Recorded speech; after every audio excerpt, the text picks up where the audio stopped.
Alright, what's going on, everybody? It's me. It's Ryan from True Duelist. And I'm here. I got a blue-white deck profile for you guys. I'm going to try and do this on Lackey.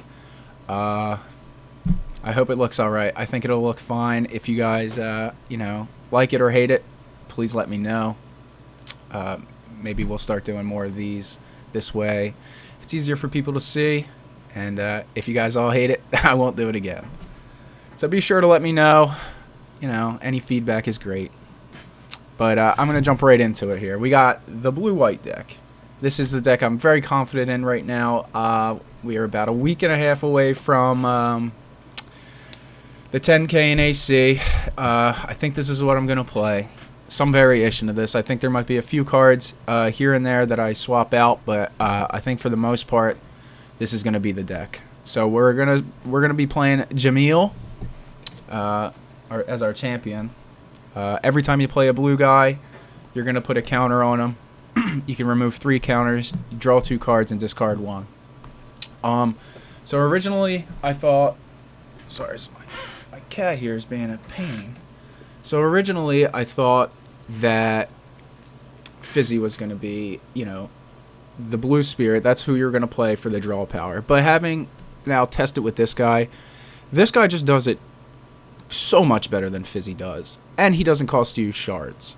So it's not uncommon for you to end up with all 10 of your shards where you can play several cards a turn later in the game, which comes up a lot. I mean, there's been plenty of games where I can play Stormcaster and Shards of Winter in the same turn to close out a game. So I think that's a big deal. It's also very easy to get counters on this guy to keep blowing through your deck to find your bombs when you need them. I mean, this guy has really just impressed. He is a +1 every time you activate him. You have cards in your deck like Phantasmal Guards that just put 2 counters on. Every time you play a guy, you get a little extra value out of it because it puts a counter on him. You also have the spell that can spend counters to be a free spell, which comes up a lot and is a pretty big deal. We'll have more on that as we get to the cards, but I think this champion's very, very good. He really helps you keep gassing back up, especially against the dark deck that wants to discard your stuff. You can just have a bunch of counters on him until, say, turn 6 when you want to play your Stormcaster, and then just dig for him, rather than have to draw it naturally in some of the other decks, or have just maybe 1 extra draw a turn in the Fizzy decks where it costs you a shard. This guy's just the most efficient way to be drawing cards right now, and he's very good. Also, the blue card's a little bit better. I gave him credit for in the past. So, he's probably, I don't know, it's hard to say because all the champions, in my opinion, he's the best right now. But it's really hard to say because all the champions do really ridiculously powerful things. But anyway, moving on, we got Sola, who I've always been pretty high on. But I thought Fizzy was better. Now, Fizzy's still good, don't get me wrong. But I think Sola gives you a whole nother dimension, to your attack here. You can do a lot of things with this. So it says, at the end of your turn, you can switch 1 of your exhausted units to active. That is a huge deal. Less so in this deck than some of the other decks that are playing Sola, but it's still really nice to be able to have your guys on tap so they don't die on the crackback to anything, really. It's super nice against the dark deck because they care about killing your guys to get counters on their champion. And if they're playing Luna, they care about that too. But most importantly, I think the most exciting part is the Soul Burst about this card. So during either player's turn, you can Soul Burst, and you put into play a 2,000 Guardian token. So the reason this is good is because it's instant speed. You can do it on their turn 1. If you go second, you can do it when they attack to block their guy. It's super powerful against some decks. You do want to flip it on turn 1 and put the target attack sword on it and just keep eating their guys every turn. There's a lot you can do with this card. I think it's very, very good. And I also am a big fan of the light package right now, which I will get to in a moment. And obviously, you need to be playing her Sola for that light package. which I think complements the rest of the blue deck really, really well. So we'll get into the main deck now. We're going to start it off from the bottom of the curve, the 1-drops. That's how I organized it, so we'll do it like that. We're going to start with 3 of our Standard Shardsword. So this card doesn't, it's not super exciting, in a vacuum, but when you, with the way the mulligans work, so you essentially get to look at 10 cards to find this in your opening hand, which is a quarter of your deck, obviously. And against any deck that's not black, I would say, or potentially blue. So black, on turn 3, they can play Golem of Allurement to take your Sola token, if you do that. So you don't want to be flipping your Sola on turn 1 against the black deck. But every other deck, I think you're free to just flip your Sola and put the sword on to keep target attacking everything they play. So this card is extremely good. Usually this is what you're going to mulligan for, because it's very hard for, say, the red deck, any red deck, to play when you're eating their guy every turn.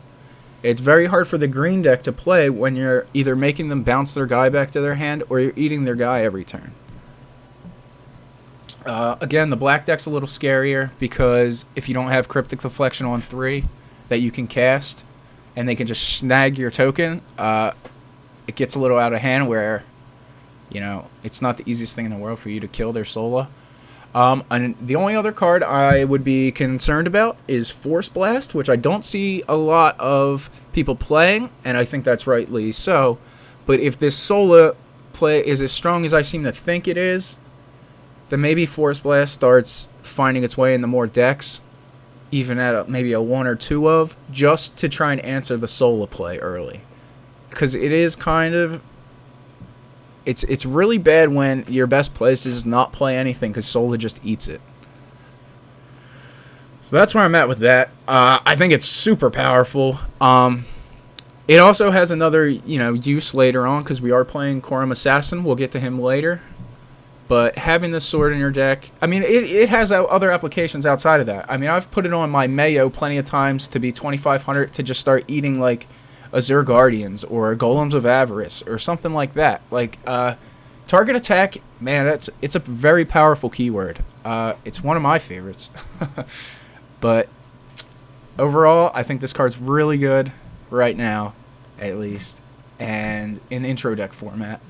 And pairing it up with Sola is the real deal. I'll get to why.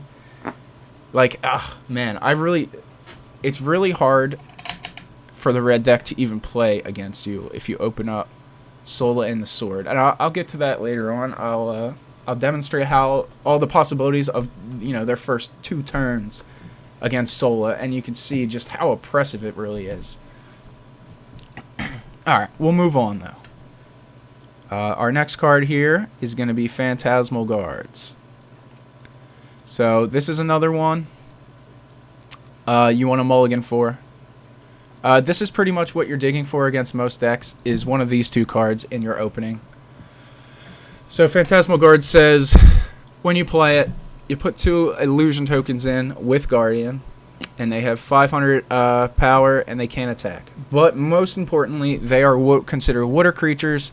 So you play this card for 1, you get 2 counters on Jemial instantly. This card's really important for building up your counters to have, I try to get to, at least like 7 to 10 counters on Jemial. So I have the ability to draw, say, 4 cards from my deck and discard 2 if need be, or I can draw 2 and, counter a spell for free. And when I say counter, it actually gives your guy hexproof, but it usually makes the spell fizzle, so it's effectively countering it. But yeah, you want to try and bankroll your counters so you can spend them later in the game however you need to. You want to have as much flexibility as you can possibly have. These guys are just... The tokens, they might not look like much, but being able to, muck up the board so they can't swing where they want to swing is big game. Against the red deck, obviously they're trying to be aggressive. They're trying to break your towers. This either makes them waste a spell trying to kill your tokens, or they just accept the block, which you're totally happy with because it's kind of easy for you to board lock yourself in this deck. So most of the time, you're trying to chump with these, just to slow them down. Against the black-blue deck, it gets in the way of their target attacking 4-drop. They later in the game, if they have like allurement or the 1500 tokens they're making, you just have a lot of chump blockers to keep yourself afloat until you find your haymakers like your Stormcaster or what else do you have? You have plenty of big guys here. You got you're playing Mistmage is big until you find your Stormknight or something along those lines. Your Holy Slashes to kill. Sorry, blanking on his name. Golem of Vengeance, the 4K. Stuff like that. So this card's big. The only thing that you want to be concerned with is against the red deck. You want to make sure you try and get as much value out of these as possible before their 6-drop comes down and just eats them all. And against, excuse me, against the black deck, they get something from killing these in battle. So it's usually not that big of a deal, but it's something to be conscious of. You need to know that, every time, I chump block with one of these, they do get a third of a golem. So it's just something to be aware of. Overall, this card's incredible. Putting the 2 counters on really sets it apart. It'd still be good if it just made 2 tokens, but, it gives you 2/3 of your guy's effect for 1 mana. It gives you 2 bodies to block with. Very good card overall. We'll move on. We got 3 more 1-drops. Now, this is obviously your worst 1-drop. You play 9 1-drops, so you always want to open up with 1 of them if you can. This is definitely the 3rd one you're looking for, though. It's fine. Usually any time in the game, it always puts a counter on your guy, and it kind of like pseudo draws you a card. It's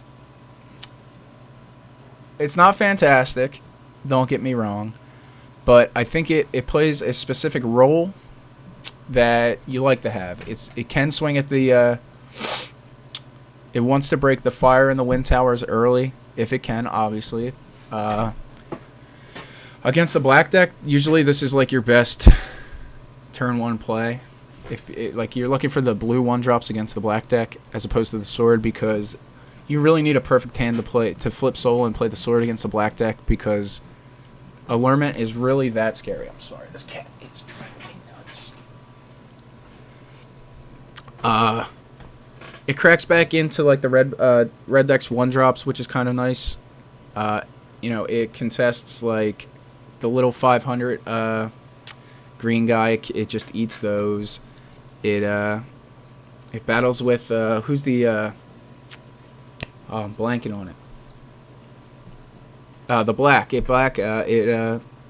trades with their 1-drop golem, which is kind of nice sometimes if you don't have the guards. Overall, a little underwhelming, but it earns a spot in here because you just need that other 1-drop. You don't actually play like a 1-drop creature outside of this. Obviously, your other 6 are a gear and a spell that makes tokens that can't attack. Again, it puts a counter on your guy, which makes this card viable. It comes up a lot late where you just need to get more counters, or try and dig for your bombs, your Shards of Winter, your Cosmore. It helps you do that a little bit. Again, not great. I don't have too much more to say about this. It's not all that exciting, but it does. It plays a role, serves a purpose. I could see myself maybe cutting one of these for Force Blast in the future, but there's a couple cards that I'm on the fence about for Force Blast. But we'll move on. Getting into the 2-drops here, we got I just put a Holy Slash off the field here. I can't get it back, so Sorry about that. I'll edit that in.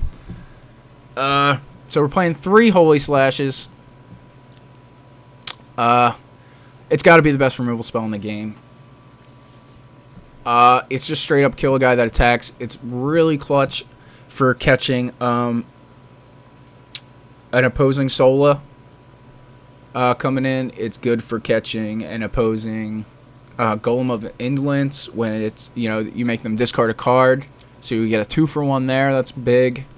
It's extremely nice when it catches one of the 4K destroyers coming in. Overall, it's just super effective. I don't have too much more to say. It's it's a 2-drop instant. It's very straightforward. Just kill attacking and target guy that's attacking. It catches literally everything. I'm not sure there's a single card that maybe the green 5-drop ship doesn't die to it, but that's not really relevant. It catches everything that matters, and that's what matters to us, right? It's a very efficient removal. It's relatively cheap. In a deck where you're not shard draining much at all, especially later in the game, you can always have that 2 mana to keep up and not really worry about it.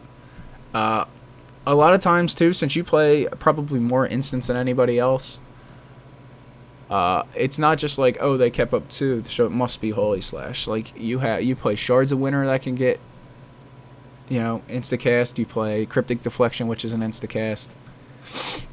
So, I think it's I don't want to say it's...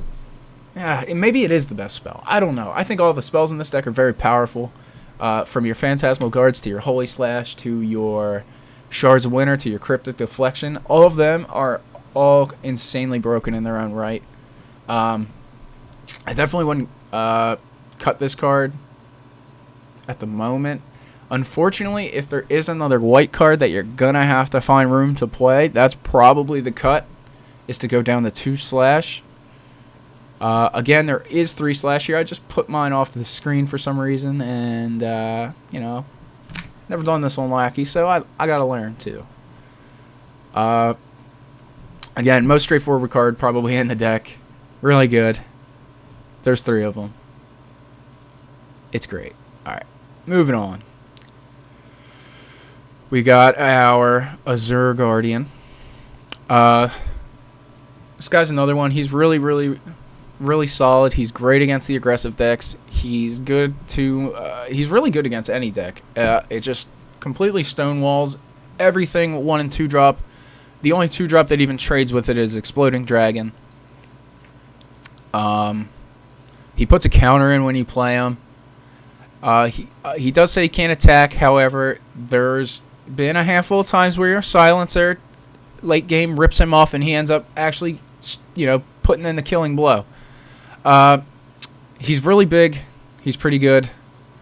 Most decks, this is the best Guardian probably in terms of, cost and size.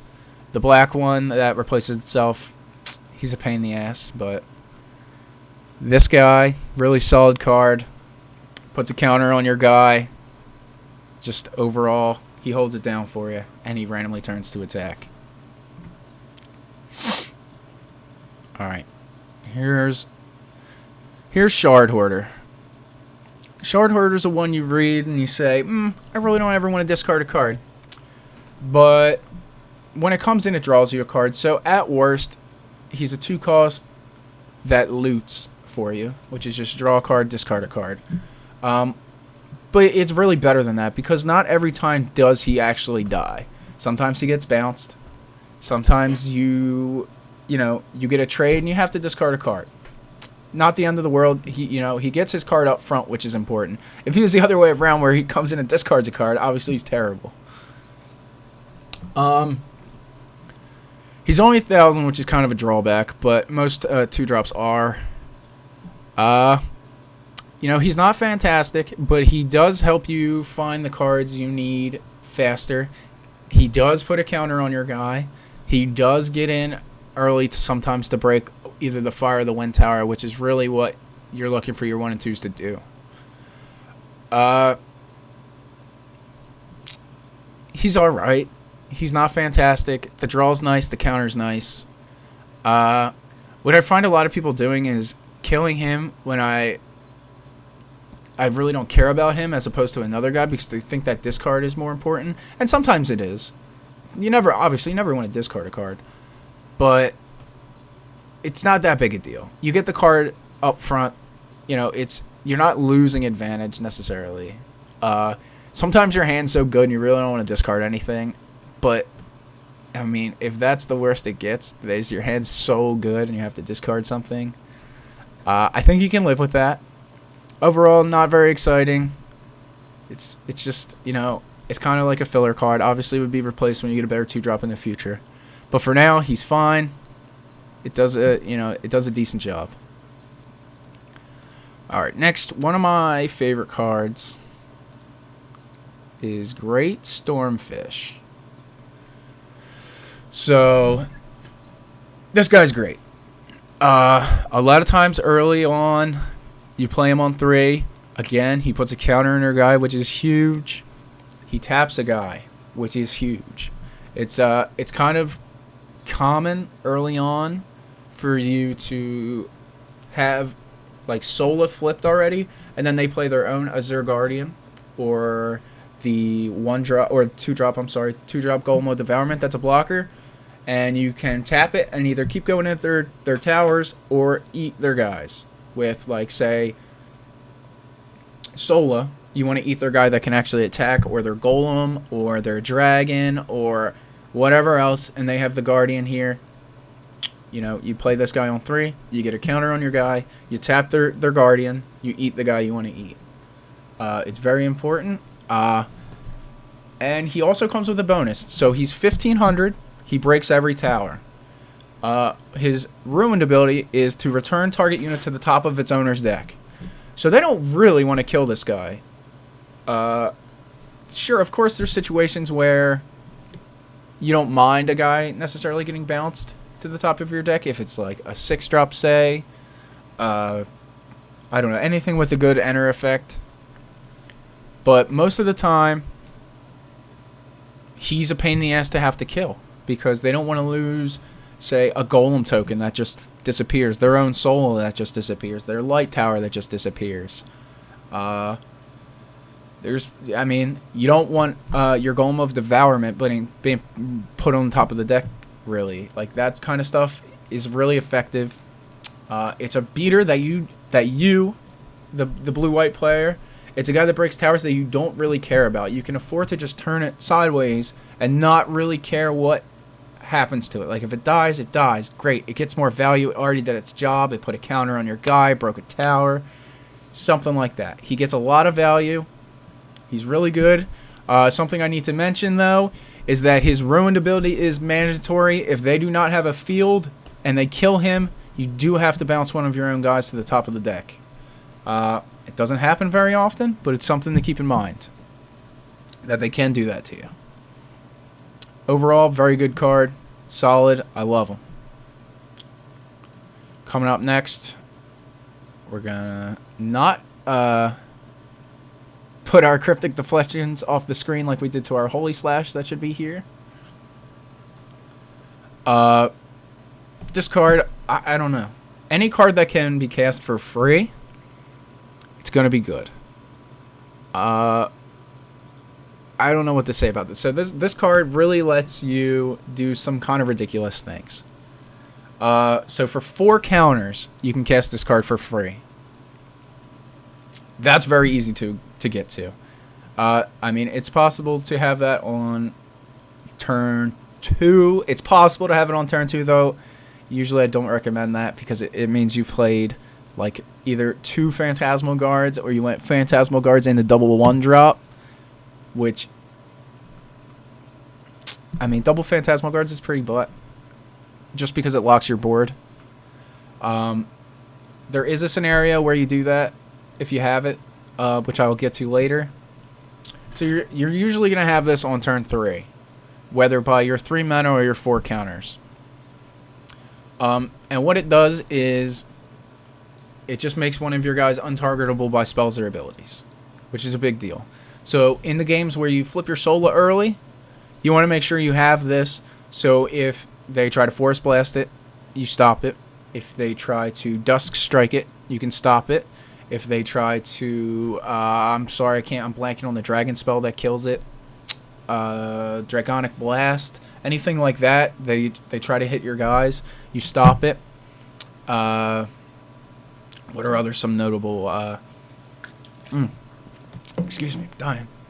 Some other notable interactions. So later in the game, you play your Stormcaster, you hit 2 of their guys, they try to play their Stormcaster back, target your Stormcaster, Cryptic Deflection, you keep your 4K. That's a huge deal. Really, it has an endless number of uses. It comes up all the time where it's really good to just save your guy. It's hard to judge, when your opponent has it, because they can cast it for free a lot of the time. Overall, it's extremely good. Man, I don't know. I don't really have anything bad to say about this card. It's extremely good. It gets even better when you have Mei-Yus on the field and you can just be like, oh, I can pay 1 or 2 for this card, or I can remove 4 counters. It's very flexible with how you can cast it, and it's very effective when you can cast it. And a lot of decks can't afford to have their Stormcaster's effect not fully resolve and hit what they need. Overall, this is one of the best cards in your deck. Very strong. Alright, we'll move on to Mei-Yu. Alright, we're going to move all these up. I'm running out of room a little bit here. Slide everybody up a little bit. Missed Cryptic Deflection. There we go. Slide this down a little bit. There we go. Alright, anyway, Mei-Yu. 3 for 2K. Your water spells cost 1 less to play. Now, at first glance, she doesn't seem that exciting. At least not to me. But let me tell you, she does some stuff. First of all, obviously, she makes she puts a counter on your guy. Always nice when your creature just has an extra bonus effect. She makes your Phantasmal Guards cost 0. There's plenty of times where on turn 3, you play Mei-Yu, you play Phantasmal Guards for free afterwards. That nets you 3 guys and 3 counters on your thing, which is an activation event. It's really easy to gas up with counters when you do that. It's very effective. She's also 2K, which is fine on rate. She's big, and most of the time she's another one like Great Stormfish that you can just swing around with. No, she doesn't have a ruined ability, but she's big, she breaks every tower, and, she's not the heart of your deck. You're not a combo deck, so you don't need her effect. Her effect's just a bonus. She fills a role. You need a 3-drop that can swing and break towers. She trades with Azure Guardian. She randomly makes your Shards of Winter cost less. She randomly makes your Cryptic Deflections cost less. She makes your Phantasmal Guards free. She's versatile. She's got a little bit going for her. She plays a role. Overall, she's pretty good. I like her. I was really low on her to begin with, but she's a nice size, which I think really sets her over the top. She eats, a lot of other 3-drops or trades with just about all of them, actually. I'm not sure that there's a 3-drop bigger than her. She's usually my go-to for, mid-game where I need to start target attacking. She's usually the one I try to stick the sword on if I can. She's a 3-drop that gets to 25. She can start beating over opposing Azure Guardians. Probably all 3-drops. You can trade into a lot of the 4-drops if you have to. What else does she do? She does a lot. It's kind of insane later in the game where your shards cost 3 or 2 even. I was playing a game a couple days ago where my Shards of Winter costs 2. So I have about 4 mana and I can do any number of things. I can play Cryptic Deflections for 1. I can play my Shards for 2. I have Holy Slash up, so I'm covered in so many different ways. overall, I guess she's not the most exciting card, but she serves a purpose, and she's pretty good at it. Alright, up next is the bomb spell, Shards of Winter. I hope anybody watching this video understands how strong this card is by now, but if you don't, let me give it to you. You are behind in the game, say. You swing out with all your guys, you chip some towers, you pass to them. They try to, like, do anything, you tap their board down, you essentially get a whole nother free turn to crack into their guys. Both the boards are mucked up. Here's another scenario. Both the boards are mucked up. Your guys are, you know, slightly bigger. You can trade into their team. Tap them down. You eat their whole board. This card's got so many things going for it.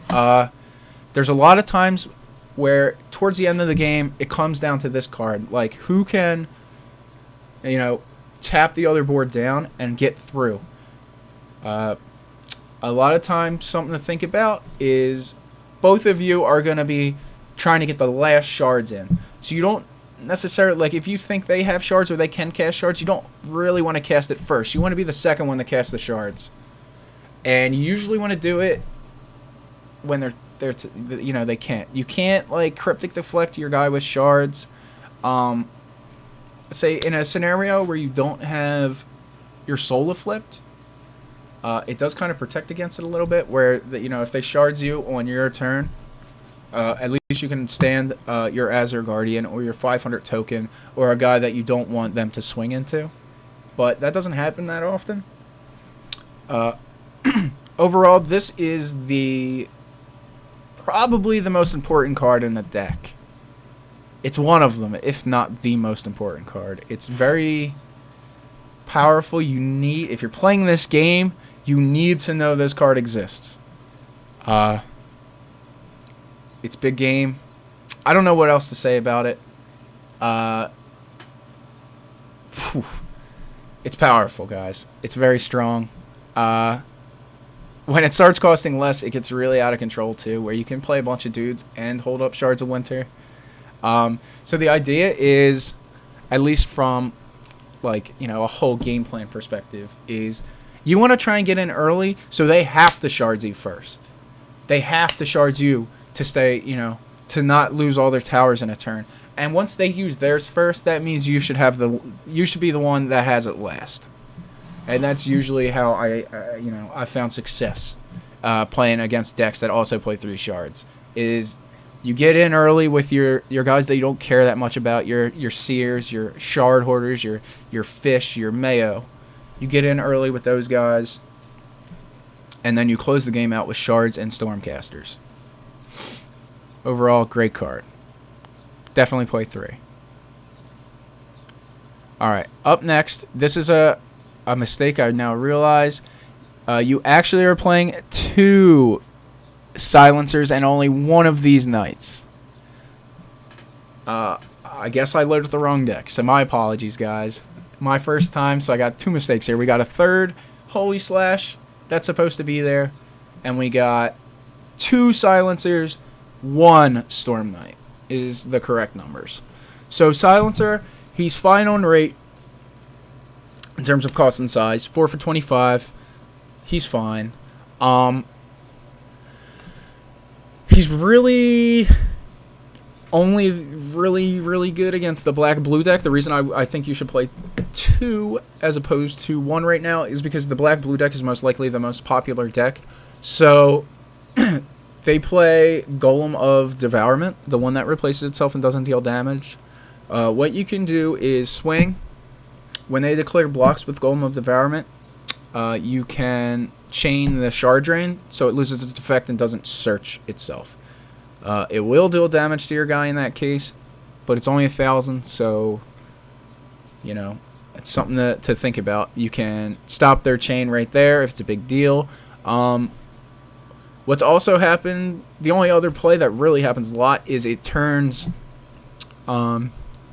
this guy, it takes away this cannot attack clause. So you can, you know, swing in with a 2k guy randomly that most people don't account for as an attacker. So you can get some people that way. Something to note, you cannot do it to these currently. That is, I asked Ryan Miles at Origins. He says you cannot take these cards cannot attack from the tokens, which only matters if the tokens are trying to swing for game. But it is something that could potentially come up, so I felt like it was worth mentioning. Overall, he's fine, just as a 4 for 25. He's big enough. His effects are a bonus. He's the only card in your deck with Shard Drain, so it's not that expensive. It's not like when you're fighting over how many shards you can drain with him and Fizzy. Usually, I mean, when you get to 10 and he's on your field, before you untap, you can just Shard Drain something every turn just because you can. You get the Shard right back anyway. So he's not very expensive. He's fine in certain aspects, but he's a more situational card. A lot of times you'll find that when you're discarding with Jemial, it's probably him. It's him or the Stormknight usually. It's him. Shard Hoarder gets discarded sometimes. Azure Seer gets discarded sometimes. He's on the lower end of your powerful cards, but he serves a purpose. He fills your 4-drop slot, which is your probably, as far as creatures go, it's your worst slot. But he's okay. That takes me to Stormknight. This guy, he reads like he should be powerful, but he's really not. Not that good. His effect doesn't come up really because your deck is a control deck, but you're kind of aggressive because you need to break towers early, so you're in a position to win late. And the towers that you break early, the fire, the wind, you don't care if they bounce your guys. They put more counters on your dudes. It's just going to fuel your deck. The only thing you care about that wind tower bouncing is your tokens, your Sola, or your light tower token, or sometimes your phantasmal tokens. That's like the worst thing the wind tower can do to you. You're not too worried about the tempo, because if any deck can shit guys out onto the field, like there's a lot of times where you have 4 or 5 dudes on the field with this deck, because your Phantasmal Guards just spits out 2 guys, no problem. So the point I'm trying to make is, you're usually ahead on towers in this deck. You might think, well, the red deck probably gets in. The red deck's actually probably your best matchup, and usually they don't get in. The Sola flipping on turn 1 kind of like totally stonewalls that red strategy. So this guy he really just doesn't have a place right now. Like, the reason you even play him is he's fine as a 4 for 25 guy with no effect. He's not exciting. He's not good by any means, but he's fine. He puts a counter in your guy. You know, he's a big enough beater. He eats some guys. He trades with some guys that matter. Like, he trades with Golem of Indolence. That's usually what he does. In the off chance you are behind, then he's really good. So it's a bonus. That's why you play one. Sometimes he works out. Most of the time he doesn't. He's fine, though. Not that exciting, but he's fine. Fine. Again, you want to play one of this guy and 2 of this guy. And you cut, well, yeah, one of these for one of these. Oh, I went too far again. Alright, here's our last 4-drop. Now this guy, I think, is a card that kind of puts this color combination over the top for me. So, he rounds out your light package. Again, the Holy Slash is your 8th card. It's just off the screen because I suck. So he's a 4-drop, 2K. He's got quickness, which is huge. Huge for closing out games in this deck. And he's got the Arrive trigger. You can sacrifice a gear, which is obviously only the sword, to destroy any guy. That comes up a lot more than you would think. There's plenty of times where I've gone like, oh, put my sword on any other guy, attack, kill a guy, play my assassin, take the sword off, kill a different guy. And then he swings. There's also turns where you can be like they're really close to death. Maybe they have no towers. Where you can go, enter combat. They have to Shards of Winter you because they obviously can't accept attacks. And then you can play this guy from your hand. And he swings. He's really hard to account for. When he detaches that sword, man, it feels really good. He's very powerful. There's nothing like playing your 4-drop quickness guy, killing their 6-drop destroyer, and getting in and breaking a tower as well. He's also a guy that they absolutely don't want to bounce with their wind tower. If he gets in and cracks, they can't afford to do that. Putting the haste guy back in their hand is dangerous. They don't want to do that. Overall, having the quickness is just, it's so serious. That's the one thing this deck doesn't have otherwise, is a quickness guy. And the way you can dig through your deck in this, you close out most of your games with him. It's also not uncommon to be so, since you're not shard draining your stuff away to draw more cards, you just have it naturally on your ruler, your champion.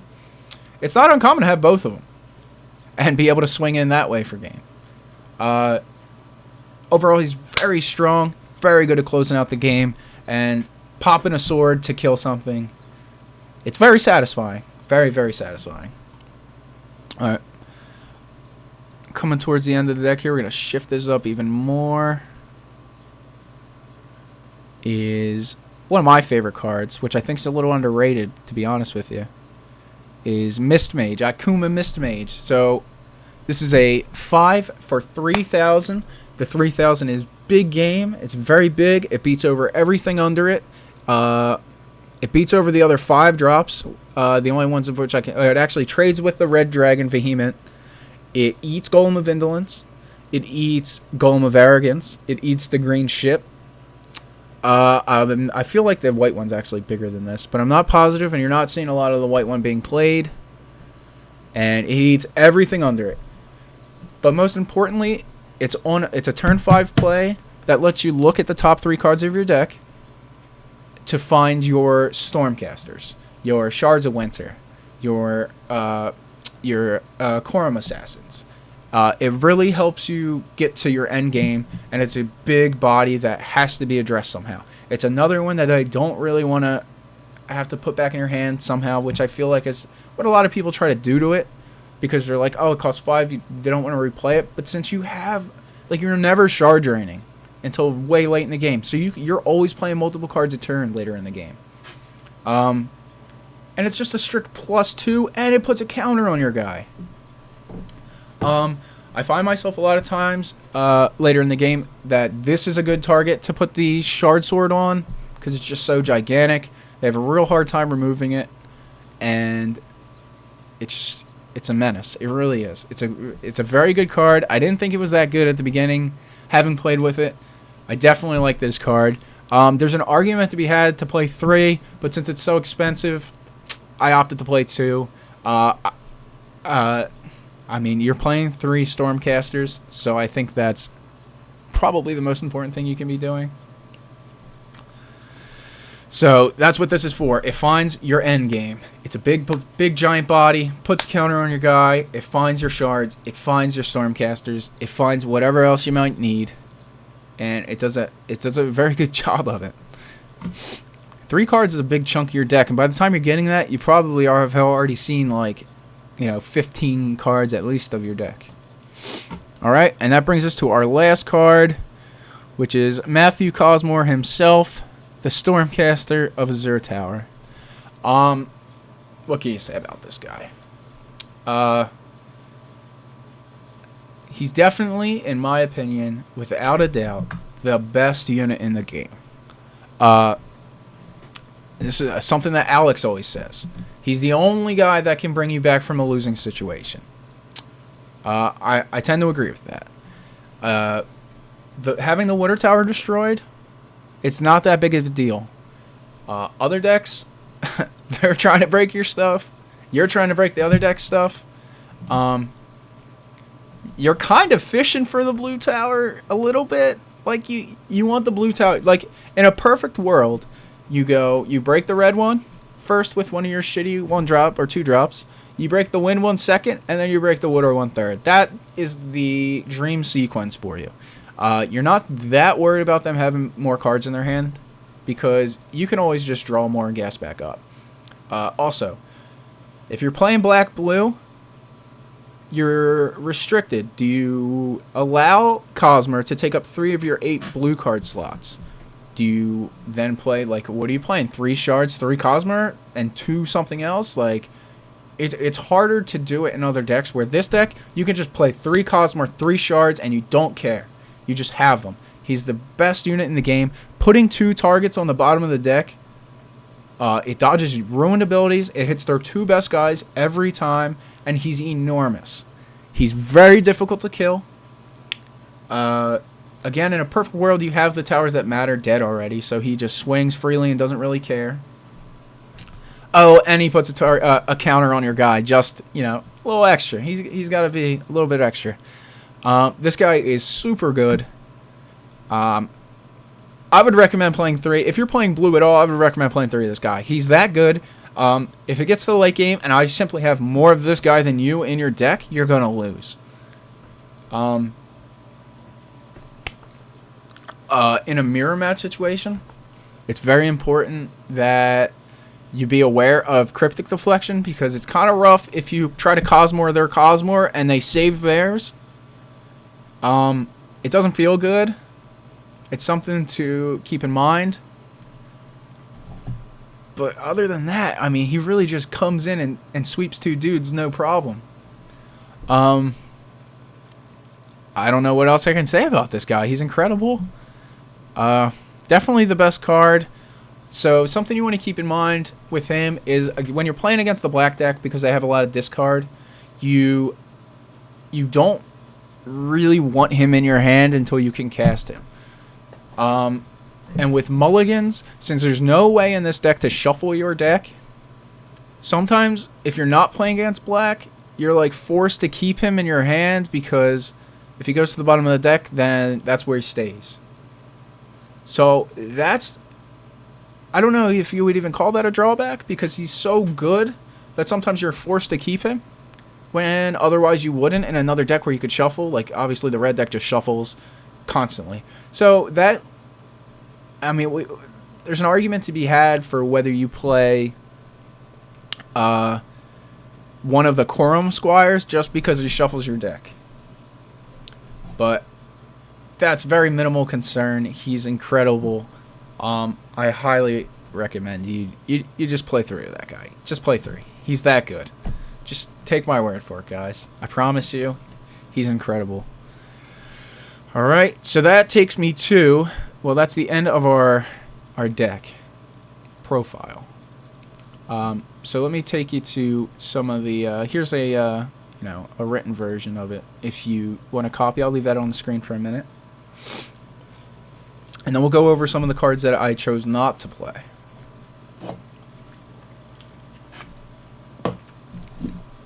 Alright. So, Stormfish, off the top of my head, is the one that comes to mind that we didn't play. Force Blast. Baby Stormfish and Force Blast. There are only 2 cuts, I believe. Yes. Alright, so Stormfish. Ooh. He's a 2 for 1,000. When he dies, return target unit to its owner's hand. He didn't make a cut originally because I thought the drawing cards to just, you know, keep your deck cycling, find what you need to find. I thought that was more important. This guy, he might actually, he could find his way in, to be honest with you. His Ruined is fine.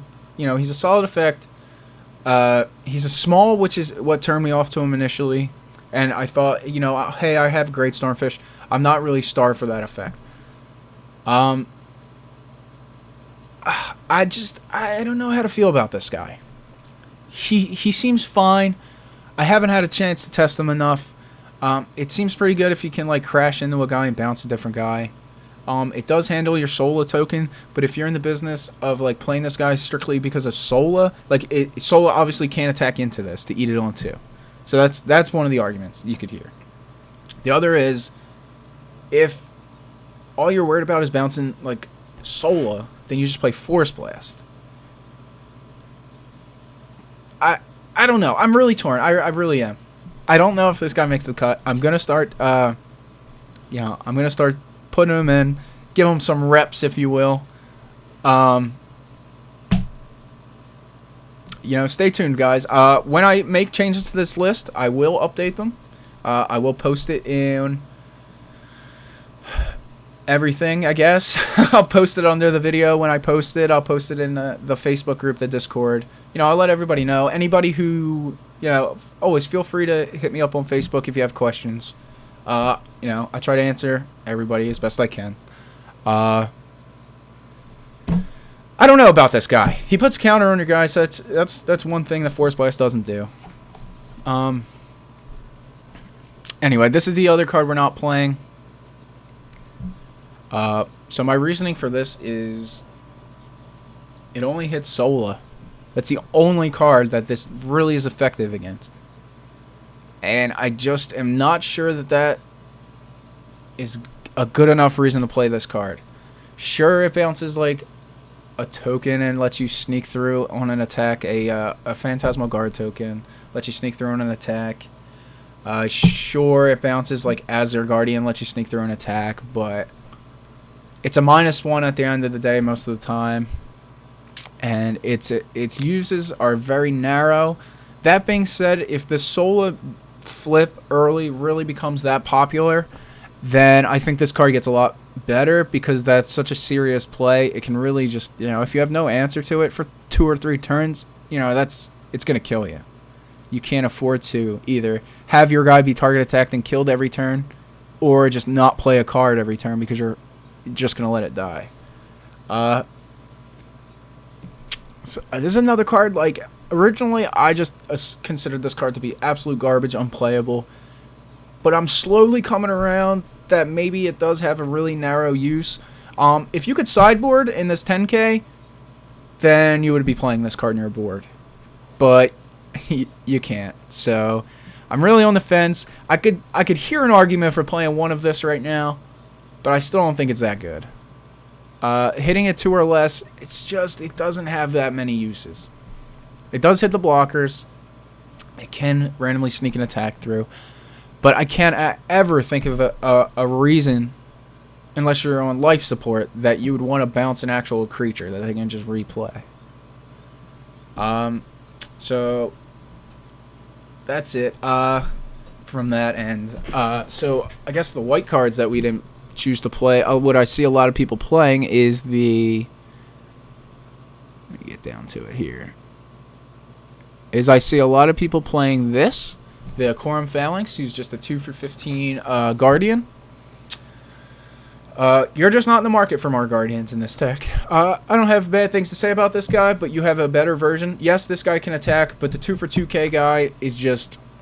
He's just better for what your deck's trying to do. He puts a counter on him, on your champion. He's bigger. He can randomly attack later in the game. And this guy's just... He wasn't good enough to demand a slot over the other 8 white cards that we're playing.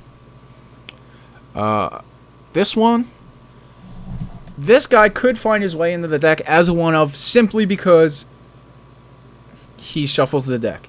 Now, I'm not a big fan of that.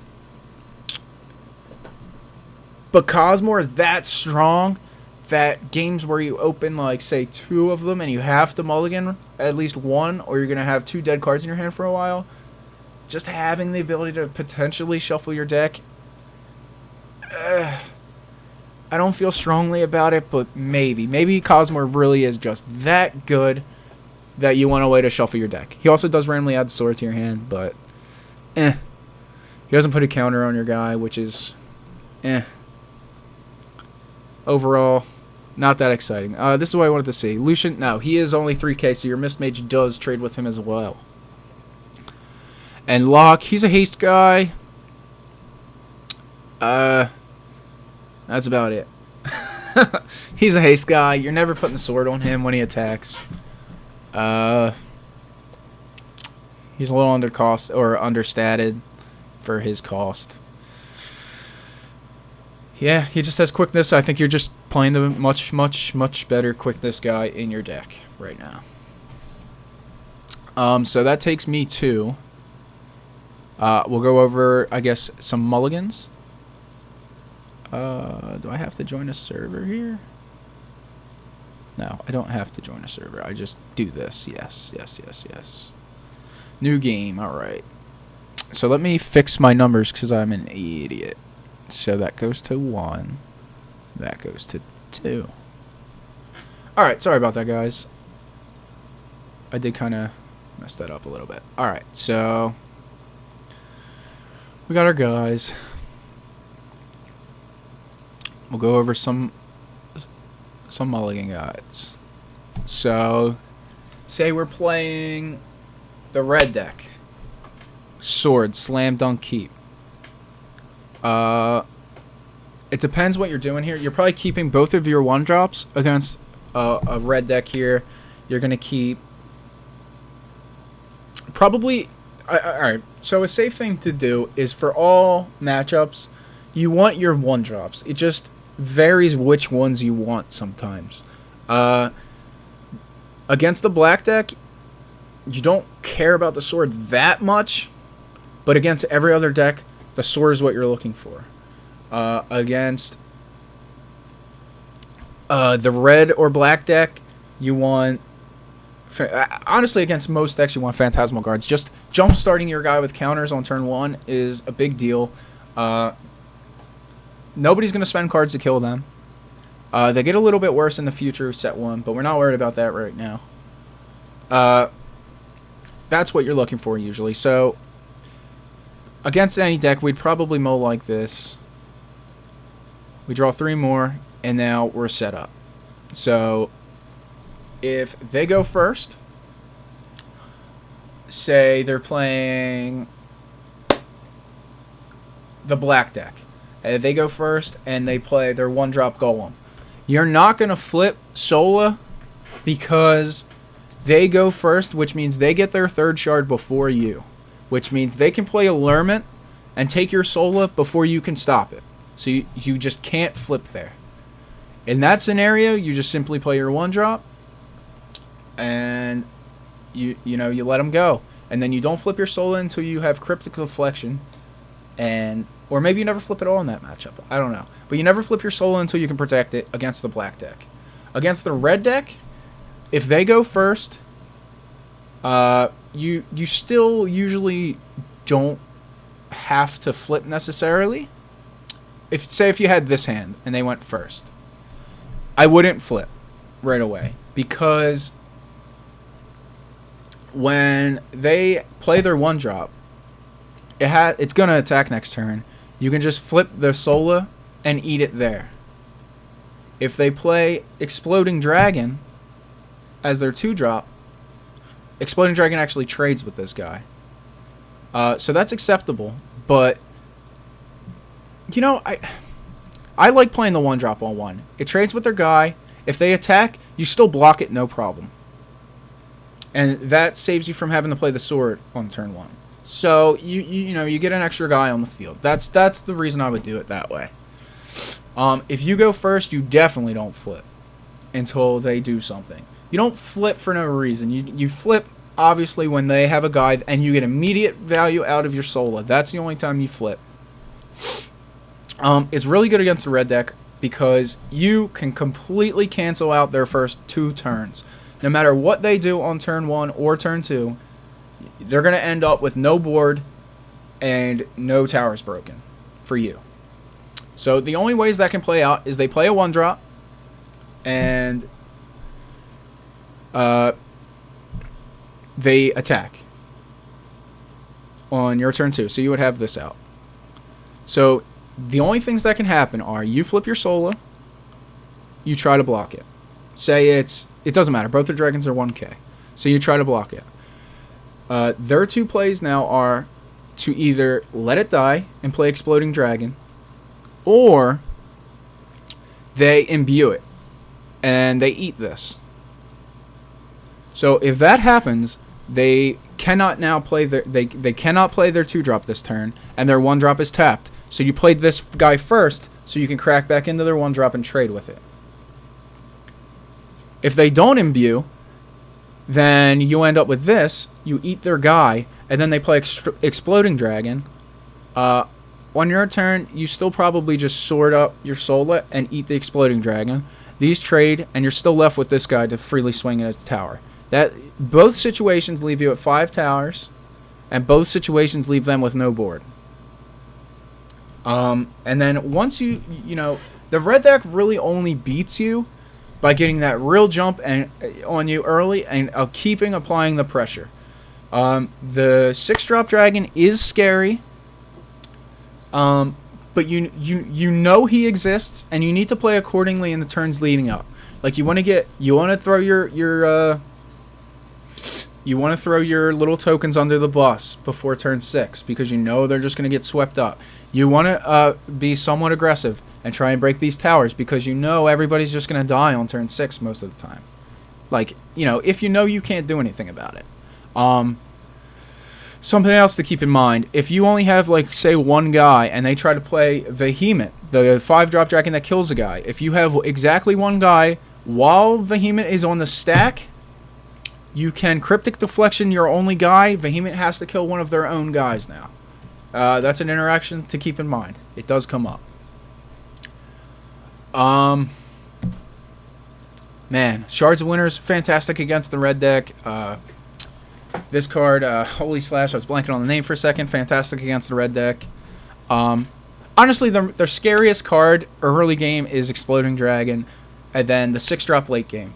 The 6-drop's scary because it eats your board, not because it's big and double breaks. It's actually pretty difficult for them to get a successful attack through with that guy, but it's possible.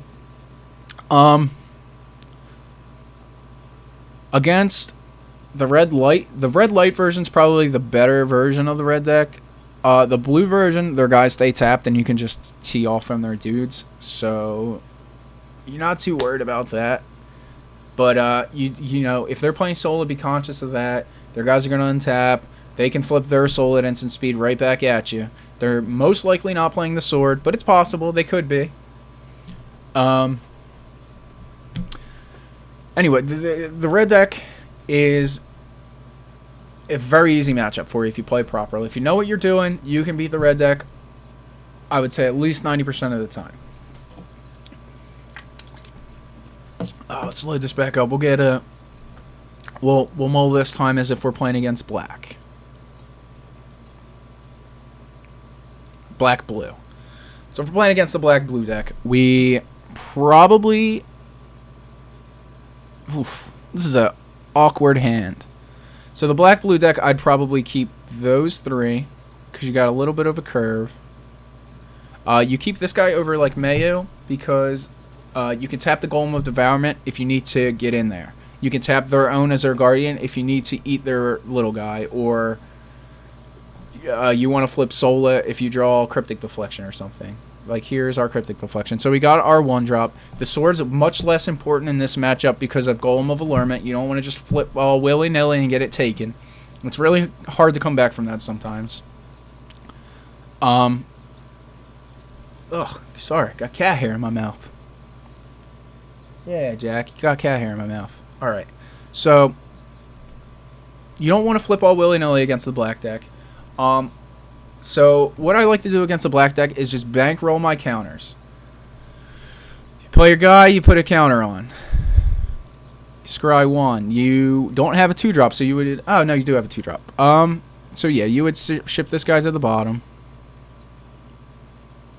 And this guy's actually really good against the black deck. They like to get that little bit of early aggression, that little pop with their 1-drop guy that searches a guy, and you're just trying to not hear that. Since you have the Cryptic Deflection now, when you get to turn 3, you can consider flipping your Sola. You probably don't because we don't have the sword. Our hand's actually not very good. But it's very playable. It's going to get counters on our guy, and it's going to set us up nicely for the late game. How that deck beats you is it catches you with the discard at inopportune times. Like, they play the 6-drop Golem on turn, and they rip 2 Stormcasters out of your hand. You're going to be in a little bit of trouble. They play it, and they rip Shards of Winters out of your hand, Stormcasters out of your hand, Cryptic Deflections even out of your hand. It's going to make it a little bit harder to win. So, honestly, the best thing you can do is draw all your cheap, less impactful guys early, and try to just grind out as much value, make them do as much, force them to play their better cards to deal with your less better cards, and then come over the top with Cosmor later in the game. Like, usually I start spending these counters on turn 6 if a Water Tower's broken when I can cast Cosmor. I really do not want him in my hand if I cannot cast him, because you can just randomly get discarded by the 3-drop. Excuse me. He can randomly get hit by Golem of Vengeance. In fact, he almost always gets hit by Golem of Vengeance. If they see him, that's what they take, unless, the situation demands they take a Shards of Winter, or maybe a Corum Assassin, or something along those lines, or a Cryptic Deflection so they can force their own Cosmor playthrough, or something like that. So a lot of games come down to just the big guys. What your general game plan is against that deck is, since Golem of Vengeance, who is their 6-drop that, takes 2 cards out of your hand, since he doesn't affect the board, you want to try to put enough pressure on so that they can't afford to take their turn off to play a 6-drop guy that doesn't affect the board. Like, sure, you could take 2 cards out of my hand, but if I'm just going to attack you for game after that, who cares? So that's usually how you want to do it. You want to, like, you know from the start of the game that they're playing that card. You just want to make it as difficult as possible for them to safely play that card. It's really, that's why I like this guy so much in this matchup, because he taps guys. He taps that they're not playing. They may be playing actually Phantasmal Guards, but they're usually not, because they can't afford Phantasmal Guards to take up a slot of their 8 blue cards, because between Cosmor, Shards of Winter, Azure Guardian, and whatever card I just said, Phantasmal Guards, I'm sorry, blanket. They only have 8 slots between all those cards. So are you really going to play less than Shards of less Shards of Winter, less Stormcasters, so you can play Phantasmal Guards? I don't know if that's correct. So this guy's really efficient at tapping their shit down and getting in there. Now, I think I'm pretty certain that that's the way you want to do. You want to handle the black deck. You want to try to be the aggressive. You want to be the beatdown against that deck, because if you can keep their discard guys from not being that effective, you're going to win the game. That's how they beat you. Their 5-drop guy that makes you sack a guy is embarrassing most of the time, where he just eats a 500 token. Their Indolence usually just eats a 500 token. Honestly, their scariest card is the one that takes your cost 1 or less guy, because he holds up your Sola play, which is really one of your stronger plays in this deck. The only other deck I want to talk about is the green-blue deck. Now, I have not tested as much as I would like against that deck, because honestly, you can't find that many people that want to play it. Like Alex, I can't get Alex to play the deck. It's a little more complicated to play. One misplay and you can be in some trouble. What I would do against that deck is exactly what I did on that game on stream at Origins. Is you find the sword, you turn 0 flip, and you just harass their guys for the entire game. You always try to pick off their guy that costs 2 or that costs 3, because they're the guys that want to level up into the more threatening guys. You always want to mulligan for the sword against them. That's the best thing you can do. The only possible way they could kill your Sola, I believe, is if they play Force Blast, because they're going to be green-blue. Yeah, that's what you want to do. Yes, most of their guys bounce back to their hand, but they can't afford to tap to play a 1-drop guy that doesn't do anything every turn. They can't afford to tap and play bounce back their guy for just so it doesn't die so they can replay it. They can't afford to do that. They can't afford to ever tap out against you, because you just eat the guy that you want to eat. No problem, they can't level it up. It's really just about, harassing their board early and often. You don't let them set up. You just keep cracking into as many guys as you can. It's really, really hard for them to deal with Sola. It needs more testing. Maybe I'm totally wrong. But from what I know right now, that is the way to do it. You just in at their guys. Keep them off the board, and then you start chipping away later when you have when it's clear that you have gotten very far ahead, which can happen as early as like turn 3 if you keep their board clear. You just are constantly aware that they can level up. You're constantly aware that 4-drop ship that has Guardian exists, and you just play accordingly. You just in with them. Kill their guys. This is another card against that deck that's just extremely strong. You just want to keep their board low. Keep them. Always take out the highest costed guy you can safely take out.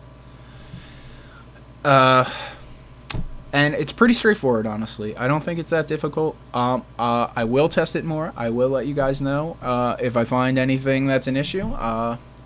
That's going to do it for this deck profile today. Again, my name's Ryan Valentino. If you want to have any questions, you hit me up on Facebook. I'll post any changes in the Facebook group, the Discord. I'll post it with the video if I make changes. And that's it. I hope to see everybody at AC. Have a good day, everybody. I'll catch you guys next time with the next profile. See yous.